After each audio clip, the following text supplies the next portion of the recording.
आपको बताएंगे auto cut voltage stabiliser की वायरिंग और इसका कार्य।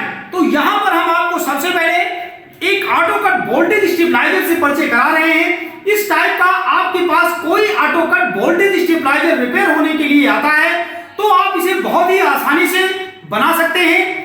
यहां पर एक आवश्यक जानकारी आपको दे दें कि इसमें लोगों को डाउट कहां पर होता है कि ये जो आपका ऑटो ट्रांसफार्मर होता है, ये आपका ऑटो ट्रांसफार्मर कभी 9 तार का, कभी 10 तार का, कभी 11 तार का, 12 तार का और 13 तार में भी हमें ये मिल जाता है। तो आज हम चर्चा करने वाले हैं इस टाइप की 12 तार की ऑटो ट्रांसफार्मर का। यहां पर मैंने एक डायग्राम बनाया है, ज्यादा समय ना लगे, वीडियो लंबी ना हो, इसके लिए मैंने डायग्राम को पहले ही बना दिया है, जिसमें हमने यहां पर मेन हेडिंग के रूप में auto cut voltage stabiliser 12 wire main auto transformer, ये आपका मेन ऑटो ट्रांसफार्मर की वायरिंग और वर्क के बारे में हम बताएंगे। अब ऑटो कट वोल्टेज स्टेबलाइजर में लगे कंपोनेंट का हम पहले चर्चा करेंगे। जैसे हम आपको पहले बताएंगे ये ऑन ऑफ स्विच है, यहां पर इसे हम वन वे स्विच के नाम से कह सकते हैं। ये स्टेबलाइजर में स्टेबलाइजर को ऑन और ऑफ कराने के लिए लगाया जाता है। इसके बाद ये आपका आउटपुट सॉकेट है।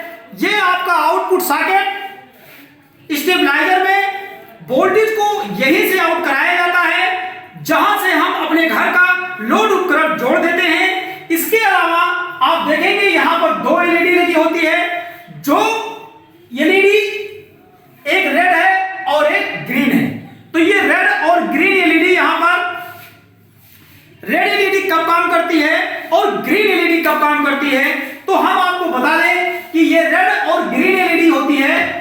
इसमें रेड एलईडी का जो कार्य है, जब हमारे घर की सप्लाई बढ़ जाती है तो उस समय हमारा रिले कट जाता है और स्टेबलाइजर में लाल बत्ती जल जाती है, और जैसे ही स्टेबलाइजर में लाल बत्ती जल जाता है उस समय इसके आउटपुट से निकलने वाली सप्लाई बंद हो जाती है, जिससे हमारे घर का उपकरण भी बंद हो जाता है। यहां पर ग्रीन एलईडी का कार्य क्या है कि जैसे हम स्टेबलाइजर को सप्लाई देते हैं, उस समय स्टेबलाइजर के आउटपुट से जब सप्लाई आउट होती है तो हमें पता चल जाता है कि हरी बत्ती जल रही है, तो स्टेबलाइजर के आउटपुट सॉकेट से सप्लाई निकल रहा होगा। अब हम चर्चा करेंगे वोल्ट मीटर की। तो यहां हम आपको वोल्ट मीटर पहले दिखा देते हैं। ये वोल्ट मीटर है। वोल्ट मीटर का कार्य इतना होता है कि स्टेबलाइजर इस समय कितनी सप्लाई बना के निकाल रहा है, तो उसकी रीडिंग हमें वोल्ट मीटर से मिल जाता है। अब हम आपको बता दें यहां पर 2 रेजिस्टेंस लगा हुआ है 100 किलो ओम का। इसका कलर कोड अगर हम जाने तो भूरा, काला, पीला कलर कोड इसका होता है रेजिस्टेंस का। ये एलईडी के एक पिनों से लगा दिया जाता है, जिससे एलईडी हमारी खराब ना हो। अब हम चर्चा करेंगे एसपीडीटी स्विच। ये हमारी single pole double throw switch के नाम से हम इसे जानते हैं। इसमें 2 पिन ऊपर और 2 पिन नीचे होता है। तो ये स्विच वोल्टेज को अप और डाउन कराने के लिए लगाया जाता है। इसके बाद हम आपको बताएंगे ये हमारा रोटेटरी स्विच है। इसे हम 1 वे 8 पोल स्विच के नाम से जानते हैं। 8 पोल का मतलब ये होता है कि इसकी ये जो ये जो किनारे किनारे पिने होती हैं, ये 8 पिने होती हैं। और ध्यान रहे इसमें नंबर पड़ा होता है, तो ये जो इसमें नंबर पड़ा होता है, नंबर देख करके हम इसका कनेक्शन बहुत आसानी से कर सकते हैं। और इसमें एक कॉमन पिन होती है, जो बाकी पिनों से आप देखेंगे ये कॉमन पिन बिल्कुल अलग है। तो इस तरह से इनके पिनों की पहचान आप जान चुके होंगे। और जब हम इसको घुमाते हैं तो स्टेबलाइजर से वोल्टेज कब अधिक होता है, ये रोटेटरी स्विच का जो कनेक्शन होता है मेन ऑटो ट्रांसफार्मर से, अभी हम आपको वायरिंग में बताएंगे। इसके अलावा हम आपको बता दें ये आपका ऑटो कट सर्किट स्टेबलाइजर में इसलिए लगाया जाता है कि जब हमारे घर की सप्लाई कभी बढ़ जाती है तो ऑटो कट सर्किट से लगा होता है ये रिले, और ये रिले कार्य करता है। और इस रिले के कार्य करने से होता क्या है आप जानते हैं, ये जो रिले होता है ये ऑटोमेटिक स्वचालित इलेक्ट्रॉनिक स्विच होता है। इसमें कनेक्शन के लिए कुल 5 पिनें होती हैं। इसमें 2 पिन कॉइल की होती है और बाकी 3 पिन इसमें एनसी, ओसी और कॉमन की होती है। तो इसका जो कॉइल की दोनों पिनें हैं यहाँ कार्ड के साथ इसमें ऑलरेडी पहले से जुड़ा हुआ है, और एनसी-ओसी का कनेक्शन कार्ड में नहीं होता। केवल कार्ड में हम कनेक्शन के लिए यहां से 3 तार जोड़ के बाहर निकाल लेते हैं। तो उस समय जब ऑटो कट सर्किट कार्य करता है तो इसका जो एनसी-ओसी कॉमन की पिने होती हैं, तो इसका कॉमन एनसी को छोड़कर ओसी से जुड़ जाता है। जैसा कि आप यहां देख सकते हैं, ये रिले का एनसी, ये कॉमन, ये ओसी, यहां मैंने डॉट डॉट करके बना दिया है। रिले की यहां आप 5 पिनों का अध्ययन कर सकते हैं। 2 कॉइल की पिने हैं, एक आपका इसका ये एनसी है, ये ओसी है और यहां बीच वाला पिन कॉमन है।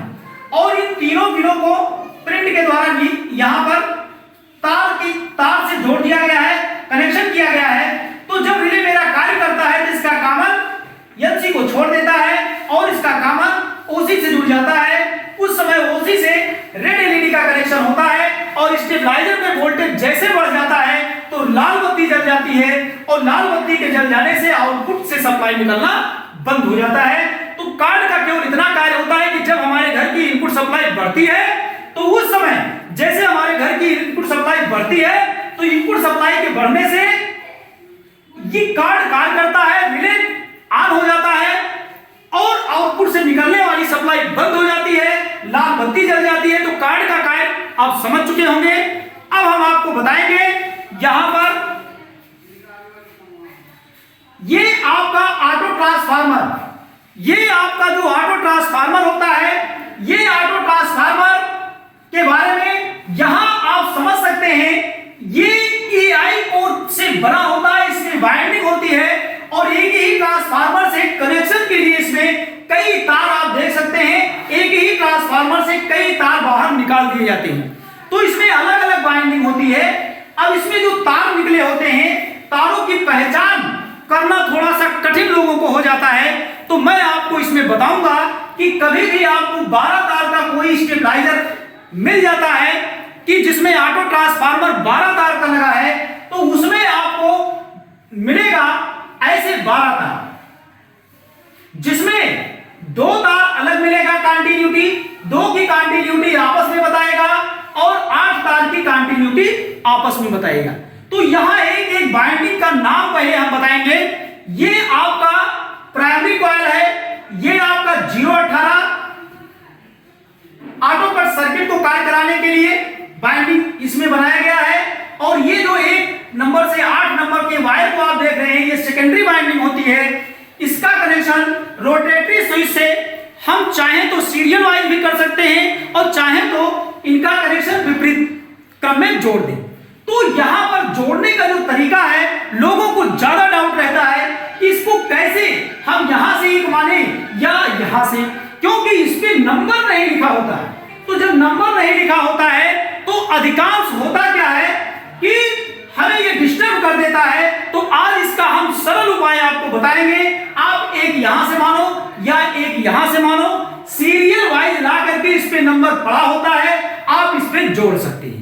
अरे बहुत ज्यादा क्या हो सकता है कि आप वोल्टेज को बढ़ाओगे तो वोल्टेज कम हो जाएगा और कम करोगे तो वोल्टेज ज्यादा हो जाएगा। तो इसको सही करने का 2 तरीका है। आप रोटरी स्विच भी पलट सकते हैं या कनेक्शन को आप ओपन करके यहां से अगर आप 1 माने हैं तो इसको 8 मान लीजिए और कनेक्शन को पलट देंगे। तो इस तरह से आपका रोटेटरी स्विच का कनेक्शन और ट्रांसफार्मर का ये सही हो जाएगा। अब मैं आपको बता दूं, 2 तार यहां इसके प्राइमरी में और 2 तार इसके 018 वाले में। तो इसकी पहचान कैसे की जाए, तो सीरीज से आप इसकी पहचान बड़ी आसानी से कर सकते हैं।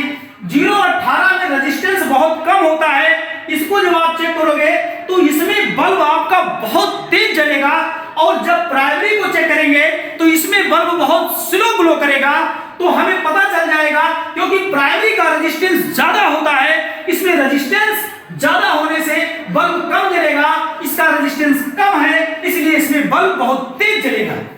तो अब इनका कनेक्शन कैसे किया जाता है, कनेक्शन के बारे में आप जान लीजिए।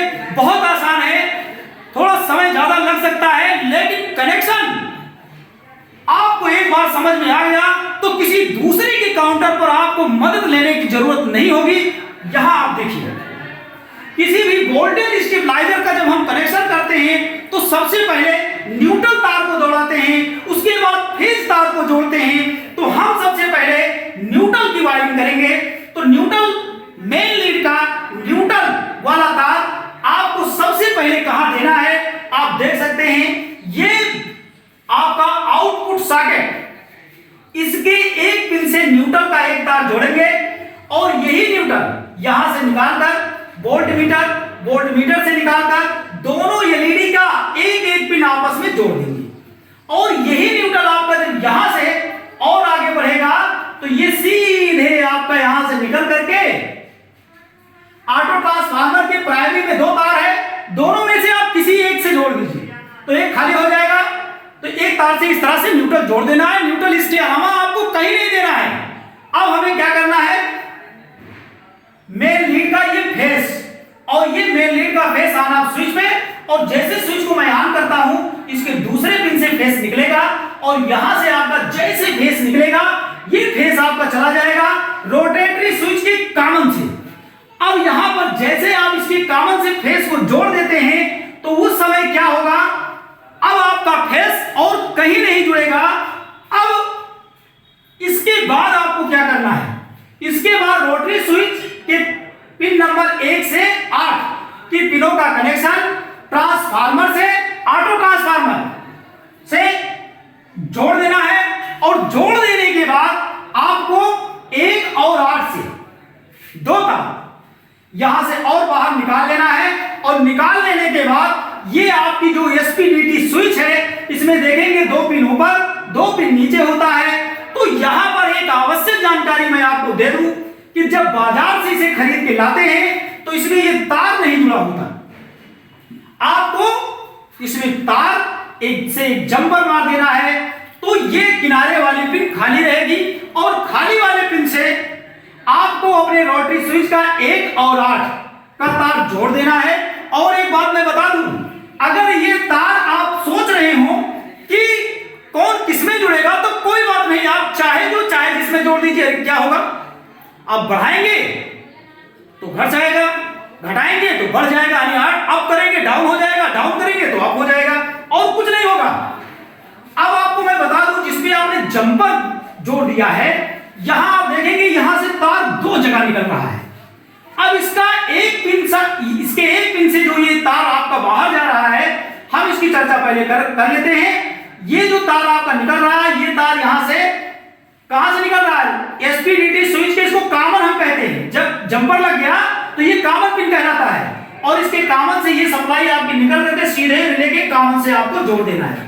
तो सामान्य दशा में रिले का कॉमन एनसी से जुड़ा होता है, तो उस समय इसके कॉमन पर जो भी स्टेबलाइज वोल्टेज आएगा, क्योंकि कॉमन से स्टेबलाइज वोल्टेज आ रहा है और ये स्टेबलाइज वोल्टेज इसके कॉमन पर आएगा, और जैसे इसके कॉमन पर आएगा सामान्य दशा में कॉमन एनसी से जुड़ा होता है और कॉमन की सप्लाई इसकी एनसी से निकलेगा। और एनसी से निकलने के बाद आउटपुट सॉकेट वोल्ट मीटर और हरी बत्ती से जोड़ देना है। तो इस तरह से आपके एनसी का कनेक्शन हो गया। अब इसमें आपके ओसी का तार खाली है तो ओसी से एक तार निकालेंगे और निकालने के बाद इसको सीधे जोड़ देना है। आप अपनी एलईडी, कौन सी एलईडी, रेड एलईडी के खाली पिन से यहां से जोड़ देना है। अब इसके अलावा आप देखेंगे कि अभी इसकी हमने चर्चा नहीं किया है, तो ये तार इसके दूसरे पिन से, चाहे तो ये तार यहीं से निकाल लें, ये वायर आपका निकलेगा क्योंकि यहां पहले से न्यूट्रल दिए थे, तो ये तार यहां से आएगा, इस पे आपको दे देना है स्टेबलाइज वोल्टेज, कहां से, एसपीडीटी स्विच के कॉमन से। तो ये वायरिंग हो गया आपका। इसके बाद अब हम आपको 018 का कनेक्शन बताएंगे, क्योंकि इसका कनेक्शन मैंने कर दिया, प्राइमरी का हो गया, अब 018 बच रहा है। तो ये 018 की सप्लाई का नाम क्या है, ट्रिगर वोल्टेज भी कहते हैं। और ट्रिगर वोल्टेज यहां से निकलता है और निकलने के बाद ये जो ऑटो कट सर्किट हमारी लगी हुई है, इस ऑटो कट सर्किट में आप देखेंगे ये 018 की सप्लाई यहां और यहां आती है, जिससे हमारा ये कार्ड कार्य करता है। तो इस तरह से आप अपने स्टेबलाइजर का वायरिंग समझ गए होंगे। अब आपको हम बता दें इस प्रकार के स्टेबलाइजर का कार्य, ये स्टेबलाइजर कैसे कार्य करता है कि हमारे घर की सप्लाई कभी बढ़ जाती है या कभी घट जाती है तो उस समय ये वोल्टेज को कैसे घटाता है और कैसे वोल्टेज को बढ़ा देता है, स्टेबलाइजर में आखिर ऐसा क्या होता है। तो सबसे पहले हम आपको बताएंगे कि जब आपके घर की सप्लाई बढ़ जाती है तो बढ़ी हुई सप्लाई आप ये जानते हैं, सबसे पहले मेन लीड की सप्लाई बढ़ेगी और जैसे इसके मेन लीड पर वोल्टेज बढ़कर आएगा तो उस समय ये न्यूट्रल सप्लाई जहां भी गया है, न्यूट्रल जहां भी गया है, न्यूट्रल पे तो हर जगह पहले पहुंच जाएगा और फेज आना स्विच से निकल करके फेज कहां आएगा, इसके कॉमन पे, रोटेटरी स्विच के कॉमन पर फेज आ जाएगा बढ़ करके। लेकिन मैं आपको यहां बताऊंगा कि रोटेटरी स्विच भी तो आपने घुमा करके किसी एक नंबर पे सेलेक्ट किए होंगे। तो जैसे इसके कॉमन पर फेज आया, इस समय बढ़ी की हम बात कर रहे हैं, वोल्टेज बढ़ गया है, तो फेज का जब यहां वोल्टेज बढ़ जाता है, फेज वोल्टेज, तो मान लेते हैं कि ये वोल्टेज हमारा बढ़ गया है, तो ये किससे सेलेक्ट है, चलिए हम इसको सेलेक्ट कर देते हैं पिन नंबर 4 से। अब 4 से ये सेलेक्ट हो गया, तो जब 4 से सेलेक्ट हो गया तो 4 से सेलेक्ट हो जाने से क्या होता है, 4, इसका मतलब फेज सप्लाई यहां बढ़ के आ गया। अब जब फेज सप्लाई यहां बढ़ के आ गया तो जब किसी कॉइल के कई लूप बाहर निकाल दिए जाते हैं तो उस समय कॉइल के बाहर की जो बाइंडिंग होती है वह वोल्टेज को बढ़ाने का कार्य करता है और कॉइल के जो अंदर की बाइंडिंग होती है वो वोल्टेज को घटाने का कार्य करता है। तो अगर इसके बाहर से हम सप्लाई को लेते हैं तो ये आप 8 नंबर के पिन पर वोल्टेज को बढ़ा देगा। तो इस तरह से इसके पिन नंबर 1 पर बढ़ी हुई सप्लाई आ जाएगी और यहां से जो तार हमने एसपीडीटी स्विच के अप पे जोड़ दिया है, अप का मतलब ऊपर, तो बताइए यहां अप का वोल्टेज बढ़ गया, इसलिए यहां अप लिखा जाता है। जब वोल्टेज बढ़ जाता है तो वहां अप लिखते हैं। अब यहां वोल्टेज घटता कैसे है कि अब हमने सप्लाई तो फेस यहां दिया है ना, तो 5 नंबर की अपेक्षा 1 नंबर का वोल्टेज कम होगा, स्टेप डाउन ट्रांसफार्मर की तरह यहां कार्य कर रहा है हमारा ऑटो ट्रांसफार्मर। तो 1 नंबर की सप्लाई यहां घट जाएगी तो 8 पर आ जाएगा, तो ये घटा हुआ वोल्टेज इसके डाउन पिन में आ जाएगा, इसलिए टू वे स्विच में डाउन लिखा जाता है क्योंकि यहां डाउन वोल्टेज इस तरह से आता है।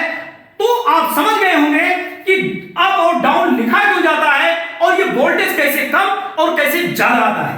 तो इस तरह से हमारा ऑटो ट्रांसफार्मर कार्य करता है, तो वोल्टेज घटता है और वोल्टेज बढ़ जाता है।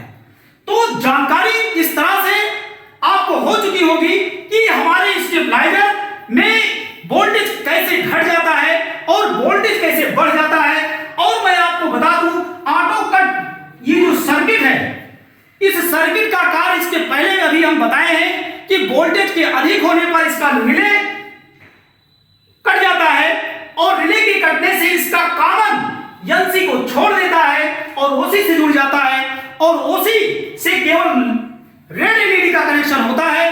उस समय लाल बत्ती केवल स्टेबलाइजर में जलेगा और आउटपुट से निकलने वाली सप्लाई बंद हो जाएगी।